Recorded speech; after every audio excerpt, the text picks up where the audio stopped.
Antara 300 sampai 900 sebelum Masehi, suku Maya membangun beberapa kota besar, termasuk yang sekarang menjadi reruntuhan terkenal Chichen Itza. Tahukah kalian reruntuhan itu dulunya dijadikan tempat persembahan kepada sebuah dewa ular yang membutuhkan pengorbanan manusia? Siapakah dewa tersebut dan apakah hubungannya dengan Namor pada serial Marvel Black Panther?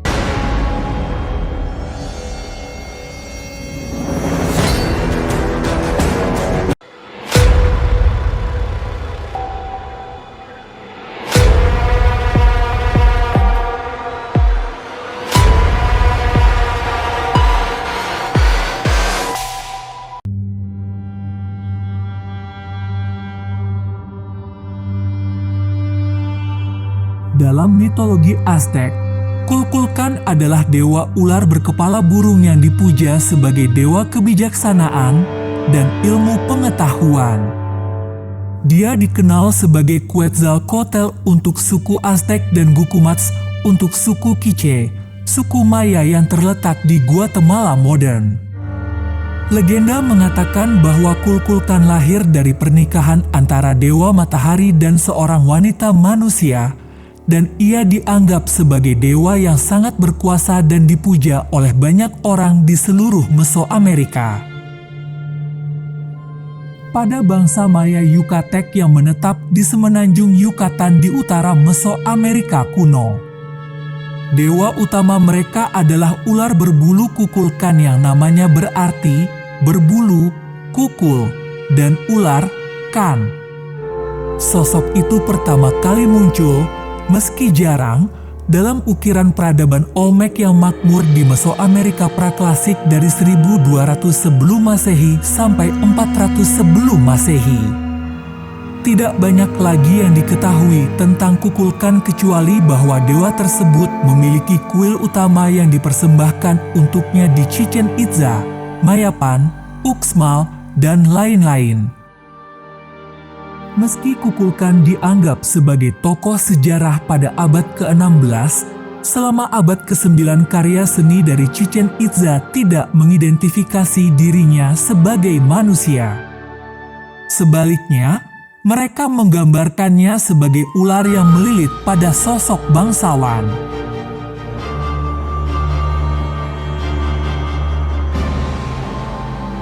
Kemudian di peradaban Mesoamerika, ular dianggap sebagai dewa yang melambangkan kehidupan di atas dan di bawah bumi, serta diasosiasikan dengan dunia bawah.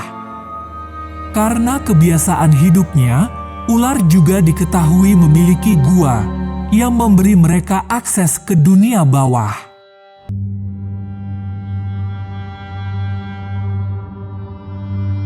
Dan di hutan luas suku Maya, terdapat banyak piramida yang dihiasi dengan penampakan ular.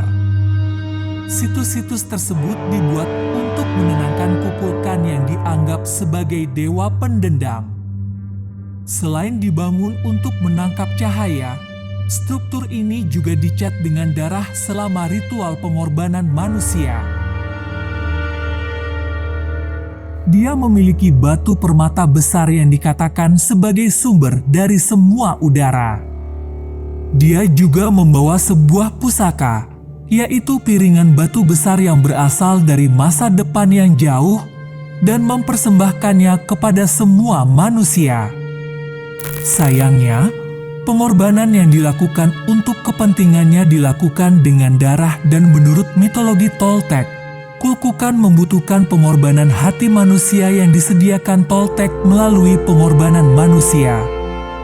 Terdapat sebuah kisah di mana suatu hari Kukulkan turun ke bumi dalam bentuk manusia dan berjalan-jalan di tengah-tengah orang-orang Aztec.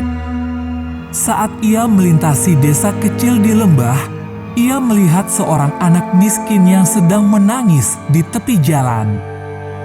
Kukulkan mendekati anak itu dan bertanya, "Mengapa kamu menangis, anakku?" Anak itu menjawab, "Saya kehilangan teman saya, seekor ular hijau yang selalu menemani saya kemana saja. Saya sangat merindukannya."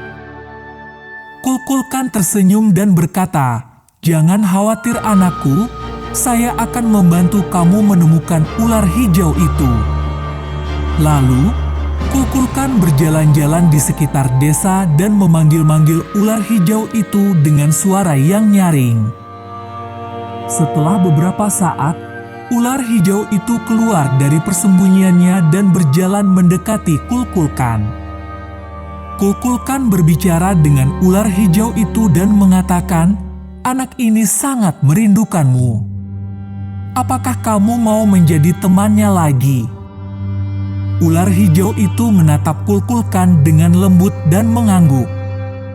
Kemudian, Kulkulkan memberikan ular hijau yang ditemukannya kepada anak itu, dan anak itu sangat bahagia. Ia berterima kasih kepada Kulkulkan dan berkata, "Terima kasih Dewa Kulkulkan. Anda adalah dewa yang baik dan murah hati."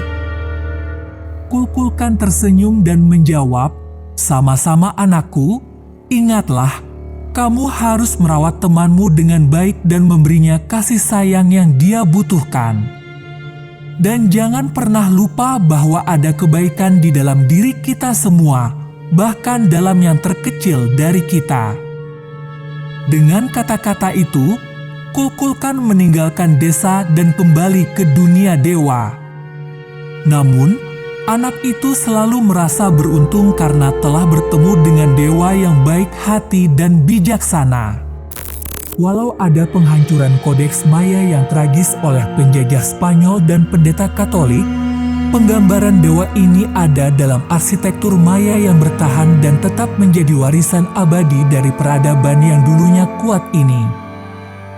Kulkulkan juga ditampilkan dalam sebuah film serial Marvel Black Panther 2 di mana musuh utama ialah Namor, seorang pemimpin bangsa Talokan yang berperang dengan Wakanda.